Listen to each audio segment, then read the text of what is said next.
আমাদের কাজগুলো হচ্ছে এই পরিষেবাগুলোকে প্রদান করা।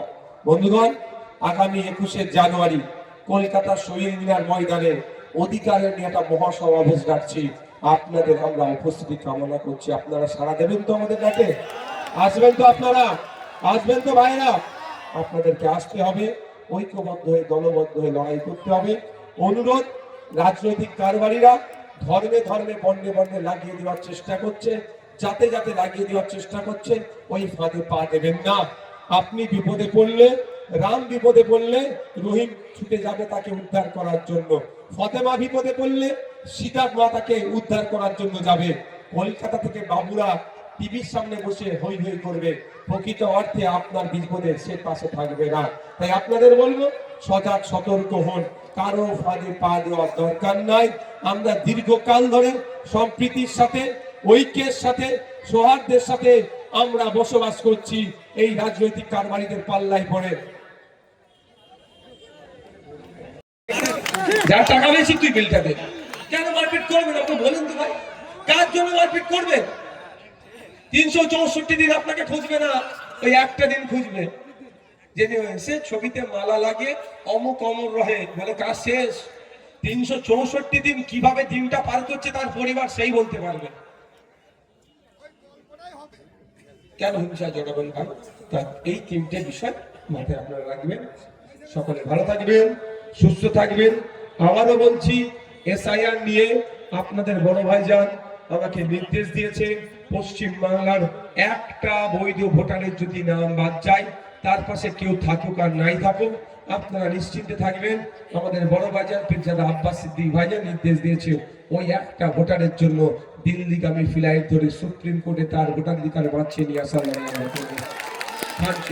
নিশ্চিন্তে থাকবেন। দিল্লিগামী ফ্লাইট ধরে মোদিজির সাথে সেটিং করতে যাব না, মোদিজি বরঞ্চ দিল্লিগামী ফ্লাইট ধরে আইনি লড়াই করতে যাব। আপনারা নিশ্চিত থাকুন। তবে এই হেয়ারিং এর নামে যে নোংরামি হচ্ছে, এটা বন্ধ করতে হবে। এই নোংরামি আমরা বরদাস্ত করব না। হয় আনিসের মতো ঘটনা না ঘটে, সেই জন্য আমরা বুথ লেভেলের কে বিজেপি করে, কে তৃণমূল করে, কে আইএসএফ করে, কে সিপিএম করে দেখার দরকার নাই। আমরা বুথের মানুষ, আমরা হিংসায় মারামারিতে জড়াবো না। আমরা দেখতে পাচ্ছি শুভেন্দু অধিকারীকে মমতা ব্যানার্জি ডেকে এসি রুমে চা খাওয়াচ্ছে। আমরা দেখতে পাচ্ছি সিপিএম এর নেতা সুজন চক্রবর্তী, আমরা দেখতে পাচ্ছি তৃণমূলের নেতা পার্থ চ্যাটার্জি, আমরা দেখতে পাচ্ছি কুণাল ঘোষ, দিলীপ ঘোষ, সুকান্ত মজুমদাররা এসি রুমে বসে কেক কাটছে, সুজন চক্রবর্তীরা এসি রুমে বসে চা খাচ্ছে। তারা যদি, দলের সর্বোচ্চ নেতারা যদি এক জায়গায় এসি রুমে বসে চা খেতে পারে, আমাদের এত চর্বি আসছে কোথায়? তাদের জন্য আমরা মারামারি হানাহানি করে, কেউ কবরে যাচ্ছে, কেউ শ্মশানে যাচ্ছে, কেউ জেলের মধ্যে পড়ছে।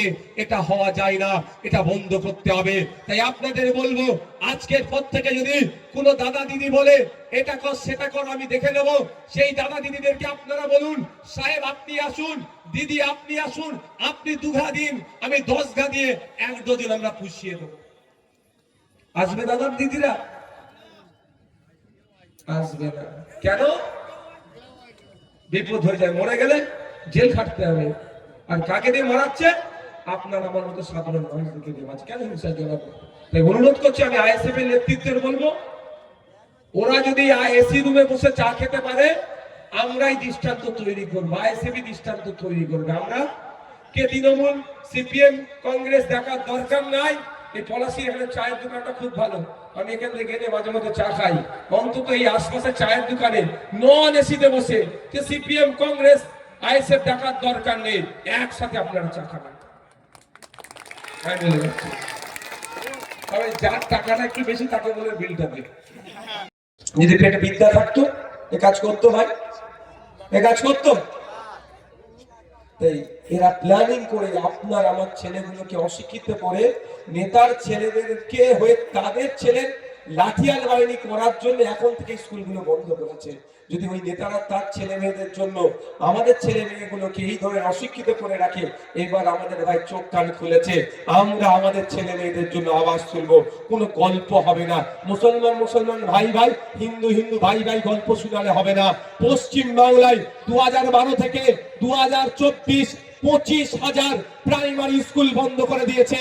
শুভেন্দু অধিকারী একবারের জন্য ওই স্কুল খোলার গল্প বলবে না, কারণ শুভেন্দু বাবুও জানে যদি দলিতটা, যদি আদিবাসীটা, পিছড়ে বর্গের হিন্দুটা শিক্ষিত হয়ে যায়, তাহলে ওর হয়েও ঝান্ডা ধরে হই হইটা কিভাবে করবে। আর মমতা ব্যানার্জি সরকার প্ল্যান করেই তো স্কুলটা বন্ধ রেখেছে, যাতে এই ছেলে মেয়েগুলো উচ্চ শিক্ষায় শিক্ষিত হতে না পারে।